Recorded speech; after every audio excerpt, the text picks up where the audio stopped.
시청자 여러분 안녕하십니까? 할 말은 하고 깔 것은 까는 인터넷 팟캐스트 까TV의 영원한 제작국장 까PD입니다. 어제 지방선거가 이제 끝났죠. 제가 이 앞전 방송에서도 그랬지만 사실 시군 구의원이 뭔 하는 일 있다고 이거 월급 4,500씩 줘가면서 써야 되느냐, 이 많은 사람들을. 심지어는 구의원 같은 경우는 기호 1 가나다, 그 다음에 이 가나다 중에 반수 이상이 그냥 내가 원치 않아도 뽑히는 이런 아주 해프닝적인 상황이 발생하는데, 거기다가 이 비례까지 합치면은 엄청난 이 국민 세금이 혈세로 낭비된다, 이런 것을 미리 말씀을 드리고요. 제가 이제 오늘 이 말씀드리고자 하는 것은 민주당이 사실은 대패를 한 거죠. 이 호남에서만 이제 거의 표를 걷고, 수도권에서도 이제 경기지사 하나, 그 다음에 이재명의 개항을 이렇게 이제 지킨 것만으로도 특히 명분을 챙겨야만 하는 그런 좀 어려운 상황인데, 저는 사실 그렇습니다. 어떤 결과에 대해서 이 안 좋은 결과가 나왔을 때 이것을 누구 탓으로 하느냐, 아니면 앞으로 어떻게 해 나갈 것인가에 대해서 이 두 가지를 갖다가 저울질을 해서 나아가는 방향으로 하는 것, 이것이 바로 이 앞서 나가는 정치, 또 앞서 나가는 정치인이 할 수 있는 소양이 아닐까 생각하는데, 민주당 정말 실망이에요. 저는 이 말씀을 드리고 싶어요. 대선이 이제 끝난 지 2달, 3달, 사실 그 당시에 뭐랄까 어떤 그 격한 감동까지는 아니더라도 이 흥분 정도가 아직 가라앉지 않은 상태에서 이렇게 차이가 많이 난다는 거. 그 당시 사실 이재명 대선 후보가 박빙 한 1% 오차 범위 내에서의 이 패배를 했다라는 것은 정말로 국민의 이 반 정도의 이 표심을 얻었다라는 것은 민주당의 표심이 반이었다라고 우리가 생각해 볼 때, 이번 지방선거에서 반은 가져와야 할 수 있는 것이 아니었는가, 이들이 유지만 잘했다면 반은 가져왔어야 하는 것이 아닌가라는 것에 대한 아쉬움이 굉장히 큽니다. 이 결과만 보자면 이재명은 사실 당선이 됐어요. 낙선 안 했잖아. 잘 한 거야, 본인은. 솔직히 말해서 전략 공천을 굉장히 싫어하지만 연적도 없는 곳에 가서 주소 옮기고선 이 정도면 잘 한 거 아니에요? 예. 잘 봐요. 대선에서 1% 오차 범위 내에서 졌죠. 그 다음에 연구 없는 개항을 해서 당선했죠. 이재명이 무슨 죄가 있다고 선대위원장을 시켜놓고 이거에 이 지선 패배 원인을 거기다가 손가락질하는 이 민주당 지도부 내지는 이 당원들이야말로 정말로 이게 생각을 좀 다시 해봐야 되는 것이 아닌가, 전 그렇게 생각을 합니다.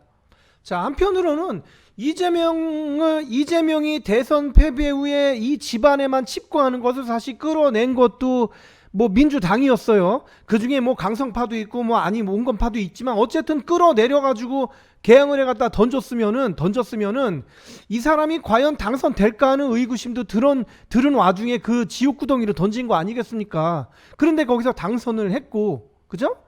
그 다음에 또 이 총괄 선대위원장을 좀 시켰어요.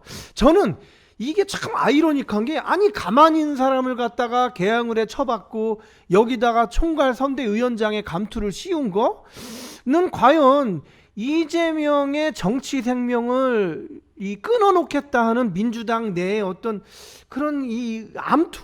이런 게 있지 않을까? 왜냐?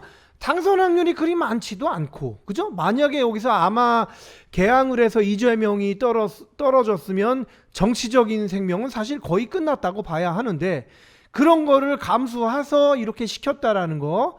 그 다음에 총괄 선대위원장, 난 이게 좀 이 아이러니한 게, 자 보세요 여러분.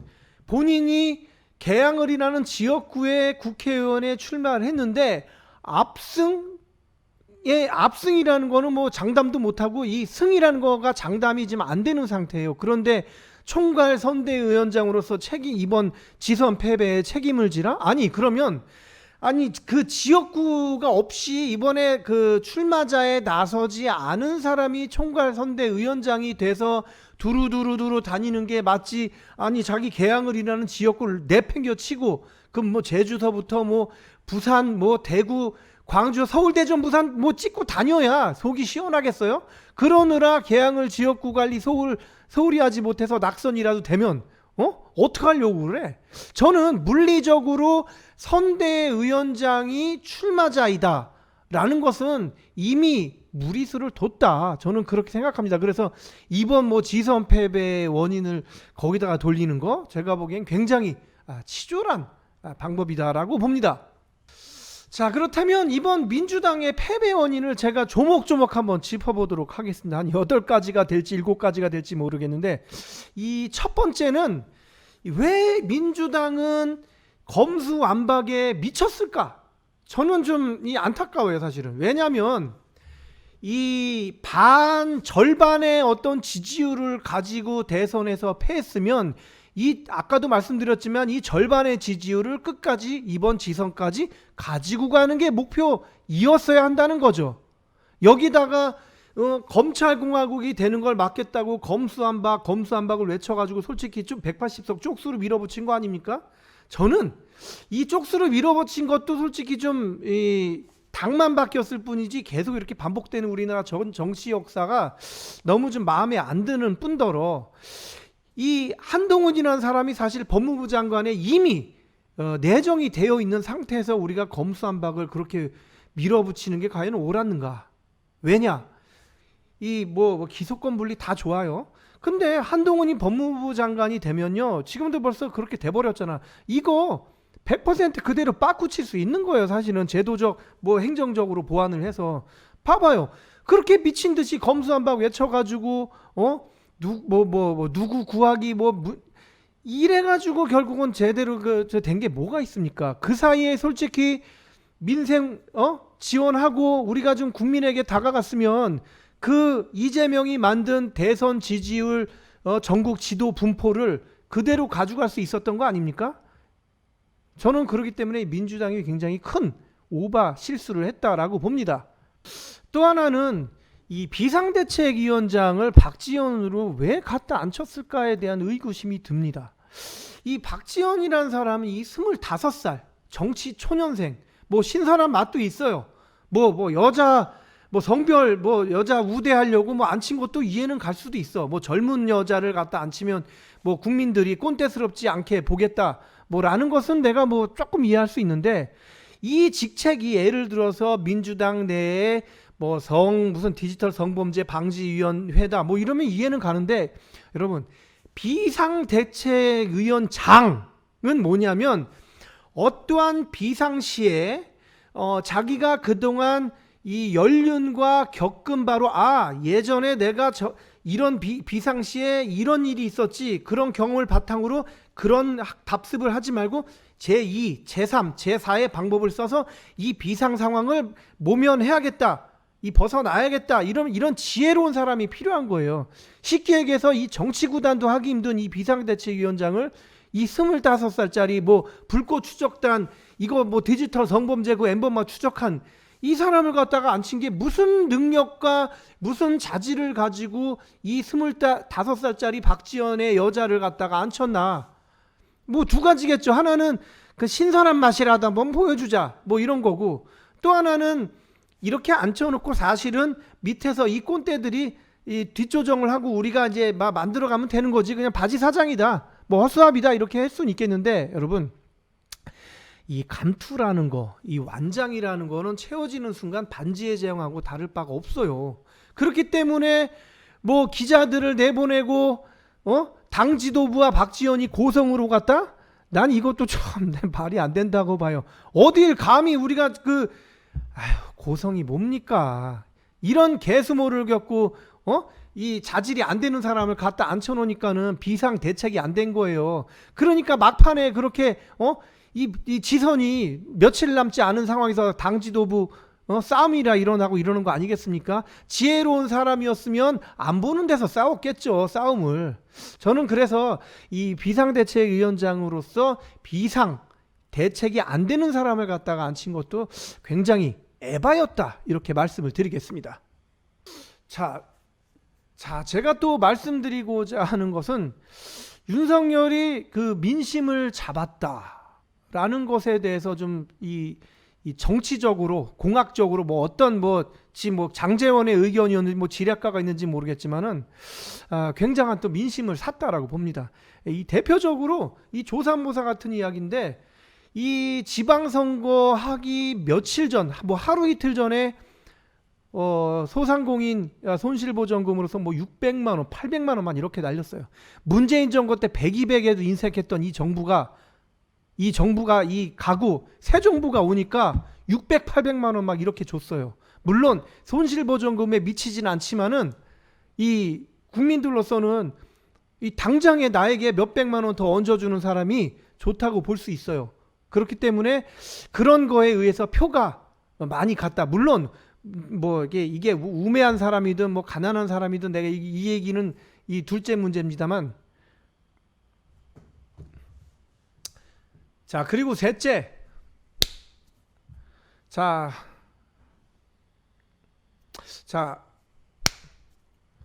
그리고 셋째, 윤석열이 민심을 잡았어요.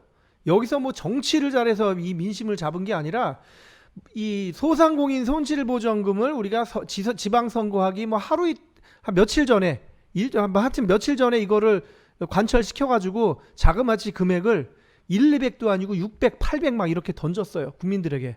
아니 솔직히 국민들은 그래요. 뭐 어떤 정책을 하고 뭐 어디 뭐 다보스 포럼을 가고 뭐 무슨 국제회의 가입 뭐 이거는 솔직히 안 중요해요. 당장 내 지갑에 돈만 원이라도 더 꼽을 수 있게끔 이렇게 풍족하게 해줄 수 있는 정부, 이 정부가 좋은 정부다라고 생각할 수 있어요. 근데 이거를 문정부 때 야속하게 100, 200 주고 그 다음에 지금 600, 800 이것도 여야가 합의한 건데, 이거 이 민주당이 자기네가 생색 낼 수도 있는 금액이어서 자기네가 우리가 관철시켜서 냈습니다 라고 생색 낼 수 있는 기간이 충분했음에도 불구하고 이걸 질질 끌어가지고 마지막에 이 공을 윤 정부로 넘긴다는 거, 정말로 이 민주당이 대패배한 원인 중 하나, 대실수였다라고 봅니다. 자, 이제 그 다음에 이 지방선거 되기 하필 또 5월 18일이 있었어요. 광주 5.18의 보수 정권으로서 윤석열 대통령이 거기 가가지고 이물미한 행진곡을 불렀다. 물론 마스크에 가려서 잘 불렀는지 가사가 맞았는지는 모르겠지만 이거 자체만으로도 굉장히 민심을 샀다. 즉, 뭐 그러니까 호남표가 광주표가 궁에서 간 게 아니라요, 이 외 지역에서 정말 큰 사람이구나라고 생각할 정도였죠. 물론 그게 가식이든 안 가식이든 이런 행위, 이런 그 쇼맨십으로 인해서 표는 굉장히 많은 수가 갔다고 봅니다. 또한 뭐 선거 개입이라면 선거 개입일 수 있지만 이런 간접 선거 개입이 윤 정부가 잘한 거 아닐까, 그러면서 이 민주당이 이거 넉넉히 있었지 않나라는 것이 좀 저는 이 요인 중 하나라고 봅니다. 자, 이게 그 이유인 게 조금 뭐 동감 안 가실 수도 있겠지만, 이 청와대를 개방한 자리에서 KBS 열린음악회를 주최하고 그 자리에 윤석열이 참석을 했어요. 이건 뭘 의미하냐면은 이 코로나에 지친 우리 국민들이 그런 대규모 야외 콘서트에 참석을 해서 이렇게 보고 즐겼다라는 것을 하게 해준 것이 KBS지만 사실은 이 윤석열 정부라고 지금 생각하시는 분들이 많아요. 왠지 모르지만 이 코로나에 지친 그 뭔가 마음을 이 정부가 나에게 좀 달래주고 있구나라는 생각을 가진 사람들도 있을 거란 말이에요. 그런 것들 또한 표를 좀 앗아갈 수 있는 그 요인이 되겠죠. 그렇기 때문에 굉장히 좀 작전을 잘 짜서 갔다. 선거에 직접적으로 개입을 안 했지만은 이러한 행위들이 이 정부에게 굉장히 좀 인식을 좋게 만드는 그런 계기가 되지 않았나, 저는 그렇게 생각을 합니다. 또 하나는 뭐냐면 6번째인데요. 자, 이재명이 잘못인가 이낙연이 잘못인가, 저는 그 생각을 해요. 이낙연이 이재명을 겨냥해가지고 좀 책임을 져라라고 그렇게 던졌는데, 아니 그 옛날 경선에서 패배했으면 좀 가만히 좀 계셔야지. 솔직히 말씀드려서 여러분, 지난 대선 때 이낙연이가 뭔 도움을 줬습니까? 뭐 공동선대위원장은 언제 수락했어요? 선거 막바지에 수락을 했죠. 수락을 하고 뭐 했어요? 뭐 나가가지고 옆에서 뭐 얼마나 제대로 운동했습니까? 그냥 그 직책만 가지고 개표 방송 때 앉아 있었다가 그냥 간 거 빼놓고 뭐가 있습니까? 이재명은 사실 뭐 잘못한 게 뭐가 있어요? 국민의 절반 표 얻었지. 물론 패배는 했지만 절반 표 얻었지. 이 힘든 우리나라 이 지지율 지도상에서 힘든 절반을 얻었지. 그 다음에 개항을 나가서 당선됐잖아요. 근데 여기다 대고 뭔 책임을 지라고 하는 거야. 아까도 말씀드렸지만 지역구에 이 나간 사람이 어떻게 이걸 내팽개치고 뭐 선대위원장 노릇한다고 뭐 제주서부터 서울까지 훑어요. 말이 안 되는 거지 사실은. 그래서 지도부가 나는 이런 음모론이 있지 않나 싶어요.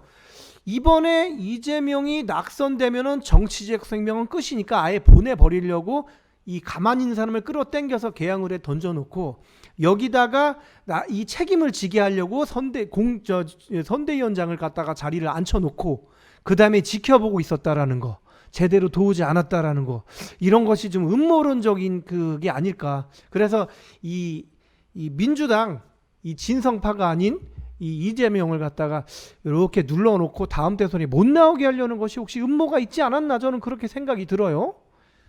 자, 7번째 마지막으로 제가 이제 말씀을 드리겠습니다. 과연 이 민주당은 쇄신을 해야 되는데 어떻게 쇄신할 것인가? 그러면 민주당과 국민의힘이 과연 다른 것은 무엇인가? 예?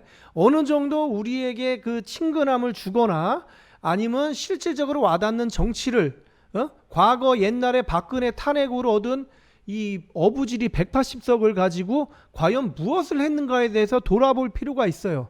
사실은 우리가 국민의 힘의 이 정치를 봤던 거랑 비교해서 볼 때 뭐 이렇게 뭐 체감적으로 와닿는 건 없어요. 뭐 예를 들어서 뭐 적폐 세력 뭐 청산한다는데 적폐 세력 청산했어요?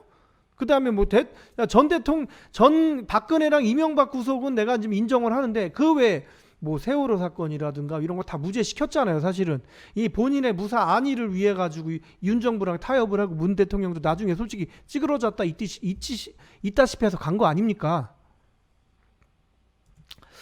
저는 그래서 이런 얘기를 하고 싶어요. 이 586 세대 뭐 꺼져라 마라 이런 문제가 아니라 이 자기네가 이 민주당이 국민의힘과 다른 점, 뭐 잠바 색깔이 아니라 이런 다른 점을 확실히 우리 국민들에게 보여줬을 때 이게 쇄신이 되는 거지, 뭐 당 지도부 사퇴하고 뭐 조기 전당대회하고 새로 사람 끌어들인다고 해서 이게 뭐 근본이 바뀌는 것은 아니잖아요.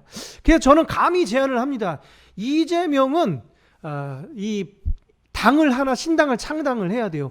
이 대선 때도 이재명의 정부를 만들겠다고 한 것처럼 이재명의 당을 만들어서 신정한 우리 국민을 위한 당을 이재명식으로 한번 밀어붙여서 당을 한번 만든다면 대선 가도에 오히려 더 큰 도움이 되지 않을까, 저는 그렇게 보는 거죠. 그래서 좀 그러한 좀 쇄신이 필요하고 말씀드린 거는 뭐 여기까지입니다. 그래서 이런 패배 요인을 잘 새겨두도록 하고, 그리고 더 이 우매한 국민들에게 제가 감히 좀 독서를 하나 하겠는데, 대통령은 이 정책을 가지고 우리 국민들을 대하는 거고 정치를 하는 사람이지, 우리 옆에서 국밥 먹는다고 또 낙지 집었다고 우리랑 친근한 대통령 해가지고 뭐 할 수는 없는 거예요. 그런 거는 나도 할 수 있고 너도 할 수 있는 일이에요. 이 뭔가 남다름이 있어야 된다는 거죠. 그 다음에 여러분 뭐 이거 얘기하면 뭐 알아들으시겠지만은 5, 6천 원짜리 그저 국밥 먹어가지고 좀 소탈하다 서민인데 그게 아니라 우리 안 보는 데서 900만 원짜리 술 먹다가 그게 걸린 거 아닙니까 사실은. 여러분 이 한 끼에 우리가 그 술자리에서 900만 원 날릴 수 있어요? 그러고 나서 낮에 해장한다고 6천 원짜리 국밥 먹고 서민이다 하는 거는 내가 보기엔 굉장히 코스프레고 우리 국민들을 기망하는 행위다, 이렇게 말씀을 드리겠습니다. 이상 민주당은 굉장히 쇄신을 하기 바라며 패배 요인을 까피디가 말씀드렸습니다. 감사합니다.